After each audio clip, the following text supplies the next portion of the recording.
but it's important to talk about. YouTube is disabling dislikes on videos. Allegedly, and I watched the PR video that they released, where they trotted out some poor guy who has to just defend this line, which is total BS, just professionally, and I don't blame him, has to lie, that this is to protect essentially the feelings of small creators. Yeah.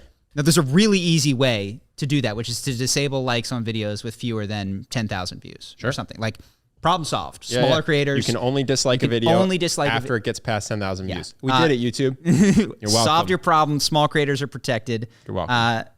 It's such a bummer. It really is, because it's such a worse product. And I think maybe it's Web 2 or whatever, but we've talked about this with Uber. All of these companies and products, which I still use and still find utility and value in, used to be awesome. Like Uber was, when they came out, from a customer's perspective, they're like, we will never ask for tip, because like you should just pay up front. Price is included. It's a minute away maximum.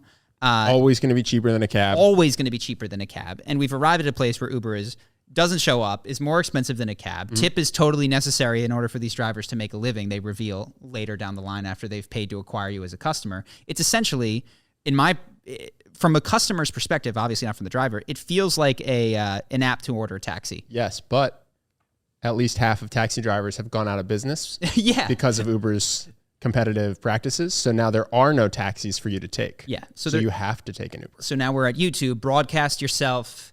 It's about the little guy. And this is, in my opinion, I'll say it, like, indefensibly to protect advertisers. And just hail big corporate, man. Yeah. Get on board. Hail big corporate.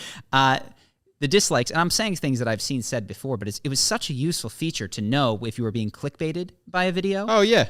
Because there's videos that have lots of views that you'll click, and I'm thinking like UFC fights. It's like, full fight. It's like, no, it's not. And I knew like right away that it wasn't the full fight. But if you have the right thumbnail and the right title, you'll still get tons of views, and you can string people along by having the like tail of the tape at the beginning, which I don't know what fight this is from exactly. I can't. Yeah. So they'll get their 35 seconds of but now Gillette doesn't have a 90% downvoted advertisement video, you know? And that's what really matters. Also, YouTube Rewind, all right? Someone in YouTube was just tired of getting dumped on every year. After all his hard work turned out to be shitty. Yes. Now he doesn't have to deal with it. And yeah, it's a real shame. And that's why we need Web 3, dude.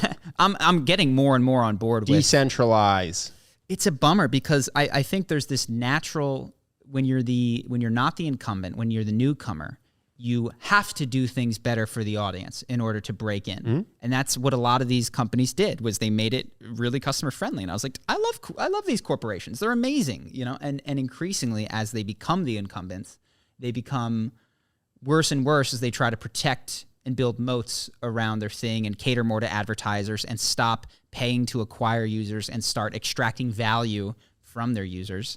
So it's a bummer, but one of the lines in the video, and again, I don't blame the guy who had to make it, who had to get there. He's like, creators can be bullied or harassed for their decision to turn off likes, so we've chosen to do it for all videos.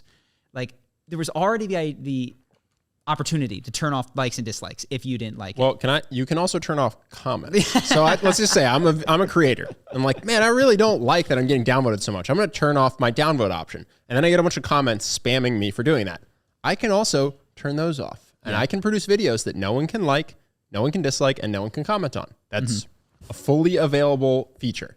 It's obviously false justification. And like the ideas that we have, which is literally, okay, you want to protect small creators, just put a number, under 10,000 views, under 50,000 views. You can't, there's no things, upvotes or downvotes, and that's across the board. There's really easy ways to just solve the problem that they profess to have, which isn't, we've taken this away for everybody, you're not allowed to dislike videos that you don't like anymore, while creating a whole new problems.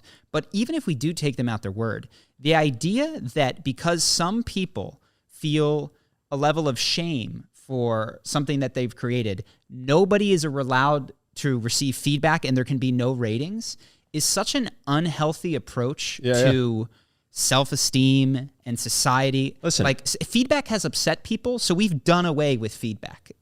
Like, I made a video for GoDaddy. It was not well received. I got the message. We never did it again, but we kept trucking and we produced content that wasn't like that going forward. Like, it's okay to make a video that gets some dislikes. It's okay to feel sad people don't like your thing. And in fact, I would say that is increasingly for creators an important stage to go through, because it teaches you how to have your vision of expression interact with an audience who may or may not like it, and how to speak more.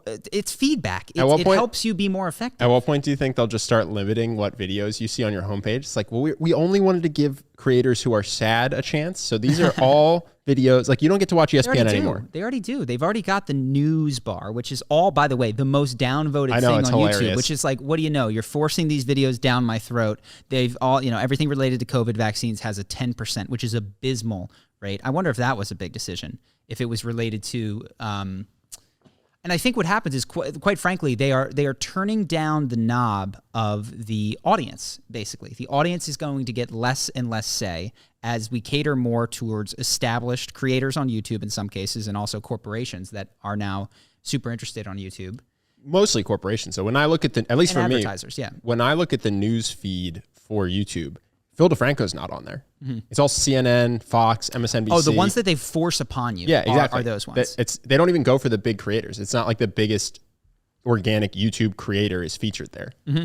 No, it's all legacy media with not a lot of views and horrible upvotes. People this is probably old news for some people, but this was the thing where somebody did a study of what the view count has to be for PewDiePie to get on trending versus Jimmy Fallon. It was CoffeeZilla prior to CoffeeZilla. Yeah, when he was Coffee Break. Yeah, and just how eager YouTube is to make you watch Jimmy Fallon or Jimmy Kimmel, and how absolutely impossibly hard it is for PewDiePie in comparison. Like, he has to do 100 times the views in the same amount of time to be considered trending. Yeah, SportsCenter, I think, was the one that was most able to just get whatever they wanted. Stephen A. Smith. Yeah. It's really a shame. Broadcast yourself nonsense. This is semi-related, unless there's anything else that you wanted to say with regards to my this. only question is, like,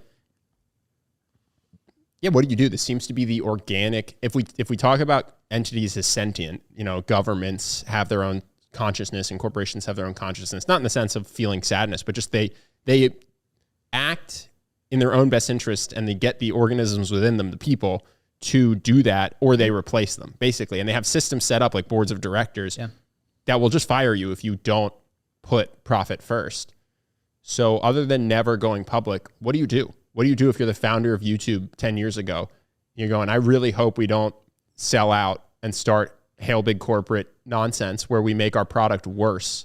We discussed this. You don't go public. You need, and I think we talked about this, the removal of the shareholders from truly all they care about is their dividend return or whatever they're able to sell the stock for.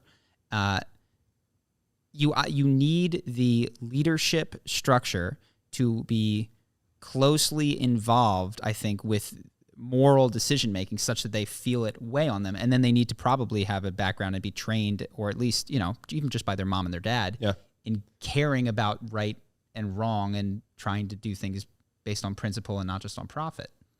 Yeah, they do. I mean, so first of all, I'm going to say this, and Amazon is absolutely profit focused, although they don't have a profit because they reinvest it all, but they're absolutely money focused. But Amazon does seem to aggressively maintain the product first focus, at least for now. They don't pay their workers, but that's not actually for this quarter's profit. That's because the consumers demand low cost and instant shipping. Mm-hmm. And so Amazon completely screws their workers, but in the effort of making the best product possible. I think that it seems like Bezos does have a maniacal focus on the long term, the 10-year plan, the 20-year, the 50-year plan. Sure, and product first. He does not seem to do that quarterly profit thing that I think a lot of corporations do. Well, I think you've raised an interesting point, which is this is a short-term decision-making for YouTube. It's not going to put them out of business, but it's like this is one chip against most people will not like when this. YouTube is beaten out by a different decentralized Web3 video player, it will be an accumulation of decisions like this, making people eager for an alternative that does focus on product first. Yes. And so, I don't think this alone won't do it, but I do think this is, and I could be wrong, this is the kind of thing that I think just wouldn't fly at Amazon. Hey, let's do something that people don't want that's going to make our product worse because it's going to make that's not totally true. Happy. So they I know they put the Amazon Choice thing higher in rankings.